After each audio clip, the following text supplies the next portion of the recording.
Out of all of the new stuff from EX9, I find version 4 to be a very fun and powerful deck to use, for a few reasons. First, let's get into the deck that I used. Keep in mind that this deck is built for the new regulation battle that just started this month. First off, let's go with Titamon as the egg. Main reason for this is because gaining memory is very useful for helping you either memory choke your opponent, give yourself more memory, or making sure that you're able to keep turn so you can possibly reuse the effects of another Nanimon in the deck. Let's start off with level 3s now. You're going to want to run Palmon at max copies for your deck, for a few reasons. We'll get into one of the reasons later when we talk about Nanimon, but Palmon is the main searcher of your deck. This is going to be how you get to all your different pieces pretty easily, and also tuck beneath Palmon a resource you want in the graveyard. Believe it or not, sometimes you want to attach Digitamon to Palmon, so that you have an easy way to get Digitamon into the yard, but we'll get more into that once we talk about Nanimon later. Ideally, you'll want Biomon to be at 3 to 4 copies of Biomon, and Betamon at 2 to 3 copies. The reason for this is that you need 6 training rookies in order to be able to training very early on, especially on your first turn. And Betamon is good as a secondary training rookie, but not necessarily the training rookie that you need. Biomon is version 4, while Betamon is version 1. And because Betamon is version 1, it is ideally not the best one that you want to run max copies of. So you either want it to be the same copies as Biomon, or you want it to be less copies than Biomon. On to level 4s. We're going to want to max out on Nanimon, mainly because of its end-of-turn ability to Digivolve either from your hand or your trash, and its ability to tuck sources beneath Nanimon. Nanimon will tuck 3 version 4 sources beneath them in order to Digivolve into a version 4 from your hand or your trash. Usually you want to Digivolve into Digitamon, because Digitamon has the ability to, per face-down Digivolution card, reduce the Digivolution cost by 1. And since he Digivolves on top of Nanimon for 3, in combination with Nanimon's end of turn, this is essentially a free Digivolve. And not only that, a free Digivolve that will then trash a source beneath to spit out another body. So you get a Digivolve and a body all for 3 memory cost, or 2 Digivolution cost. Then, the other level 4s we're going to run into the deck are Kawagamon and Monochromon, for different reasons. Kawagamon is good for stunning opponents' Digimon so they can't unsuspend, and Monochromon is good for de-Digivolving. Usually in combination with Titamon Ace, you'll be able to use their effects on the opponent's turn. To be honest, I think Monochromon might be a little better than Kawagamon, but Kawagamon gives the inheritable piercing, which can be really useful in combination with Biomon's raid effect. On to our level 5s. We're going to max out our copies of Digitamon. I cannot emphasize this enough, but Digitamon is mission critical to our strategy. Whatever we play off of Digitamon will make sure that our effects are active, be it Scapegoat or Alliance.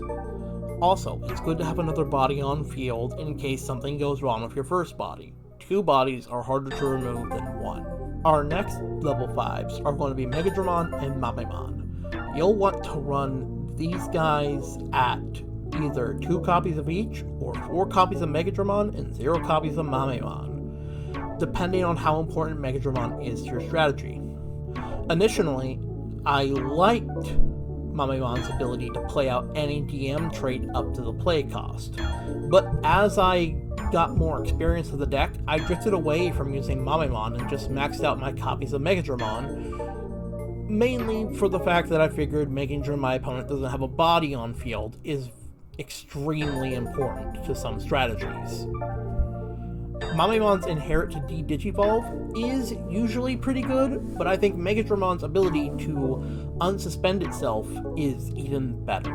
Our level 6s we'll be running will be Titamon Ace, Lord Nightmon X Antibody, and Anubismon.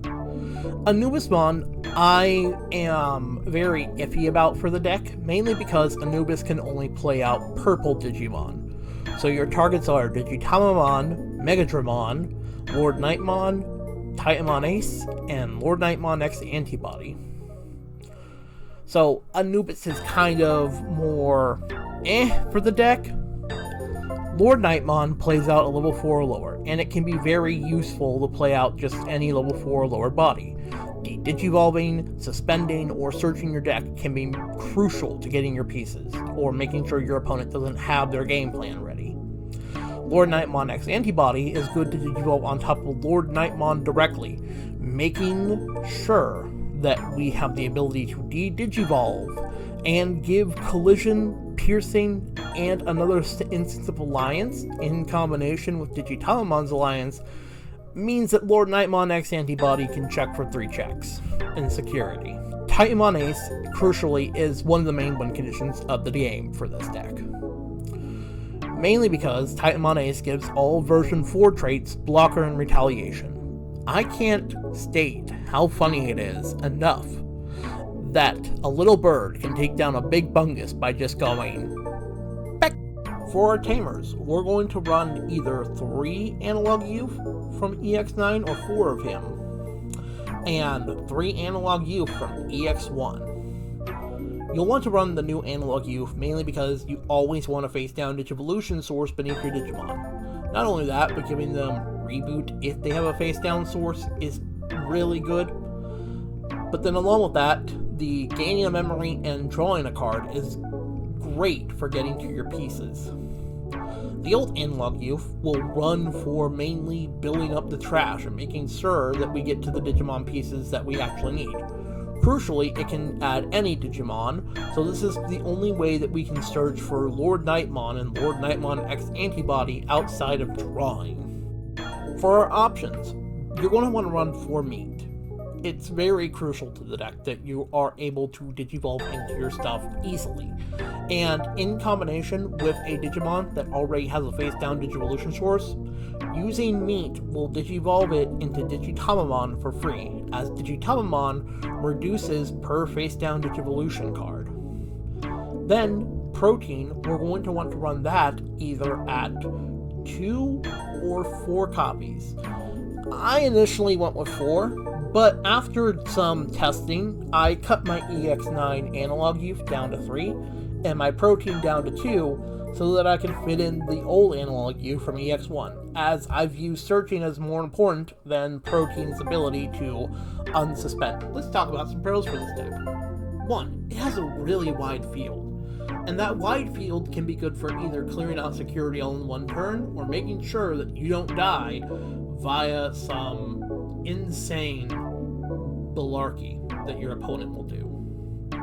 2, it has good resource reusing from the trash. Along with that, its trash kind of acts like a second hand, as you'll be able to play stuff out from the trash or determine what you want to go beneath Nanemon. And its aggro is extremely strong, especially once you get the ball rolling, because once you get that ball rolling, it's almost impossible to stop it. Unfortunately, there are some cons to this deck. 1, non-destruction removal can basically cripple this whole entire strategy. Bouncing back to hand or deck, placing on top of security, or de-digivolving essentially means that your game plan is going to be extremely derailed or you're going to lose.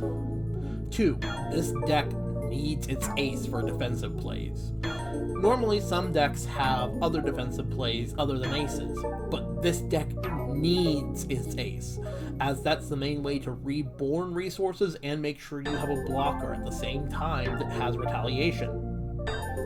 3, immune Digimon. Magnamon X, Gallantmon X, and along with that, Omnimon Ultra-S.